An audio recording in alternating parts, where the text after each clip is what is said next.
சுவாமியோட பூஜையெல்லாம் நம்மளுக்கு பிளஸ் பண்ணும்போது, ஒவ்வொரு தடவையும் 48 நாள், 108 நாள் இப்படி வரிசையா 30 நாள் இந்த மாதிரி எல்லாம் இருக்கும் இல்லையா? அந்த கோர்ஸ் ஆஃப் டைம்ல சம்டைம்ஸ் நம்மளுக்கு தூக்கம் அப்படிங்கிற ஒரு மாயா வந்து நம்மள தடுக்கும். பூஜை பண்ண விடாமையோ, இல்ல தள்ளி போறது வைக்கிறதுக்கோ, ஏதாவது ஒண்ணு கண்டிப்பா வரும். ஏன்னா நம்மளுடைய கிரகங்கள் அப்படித்தானே நம்மளுக்கு ஆப்போசிட்டா வேலை செய்ய தானே செய்யும். நம்மளுடைய கிரகங்களின் அடிப்படையில தானே நம்மளுடைய செயல்பாடுகள் இருக்கும் இல்லையா? ஸோ அப்படி இருக்கும்போது, சுவாமி அதை எப்படியெல்லாம் எனக்கு ஞாபகப்படுத்தி கொண்டு வந்திருக்காரு அப்படிங்கிற இன்ட்ரெஸ்டிங்கான பதிவு இது. செம ஜாலியா இருக்கும். ஓகேவா? ரொம்ப குட்டியா தான் இருக்கும். ஆனா செம ஜாலியா இருக்கும். ஆனா பல சந்தர்ப்பங்கள்ல அவர் எப்படி எப்படி அதை கையாண்டார் அப்படிங்கிறத தான் நான் இப்ப உங்களுக்கு சொல்ல போறேன்.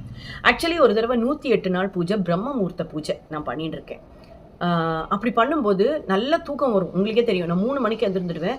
எல்லா இடத்தையும் கிளீன் பண்ணி, சுத்தப்படுத்தி, தொடச்சு கிடச்சு, கோலம் போட்டு, பூ வச்சு, அப்புறம் சுவாமி எல்லாம் விருத்தி பண்ணி, அதாவது எல்லாம் கிளீன் பண்ணி, அதுக்கப்புறம் வந்து அலங்காரம் பண்ணி இந்த மாதிரியெல்லாம். அப்போ அபிஷேகம் கிடையாது. இப்போ தானே அபிஷேகம் போயிட்டு இருக்கேன். அப்போ அலங்காரம் மட்டும்.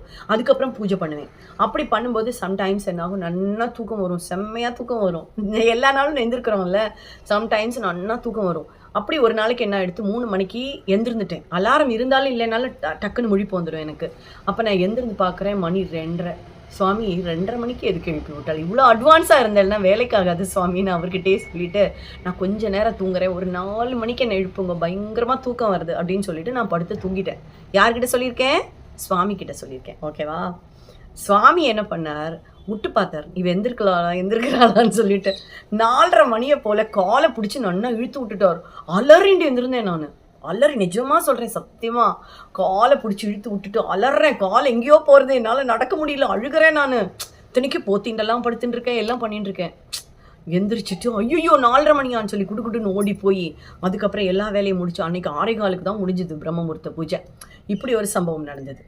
2வது அனுபவம் எப்படின்னா, இப்போ நடந்தது. இப்போ சங்காபிஷேகம் போயின்னு இருக்குல்ல, அது வந்து கரெக்டாக நான் 11:45 தான் நான் போய் உட்காருவேன். அபிஜித் நல்ல நேரத்தில் தான் அதை பண்ணிட்டு இருக்கேன் அந்த பூஜை.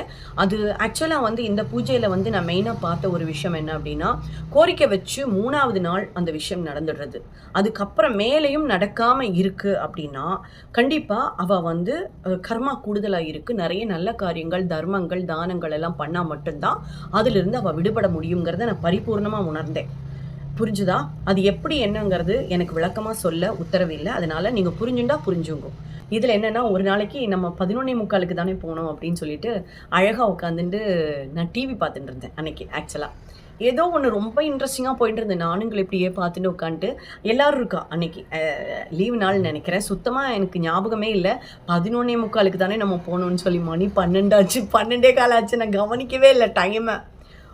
12:20 ஆகும்போது ரொம்ப இன்ட்ரெஸ்டிங்காக எல்லோரும் டிவி பார்த்துட்டு இருப்போம்ல, பார்த்துட்டு இருந்தோமா.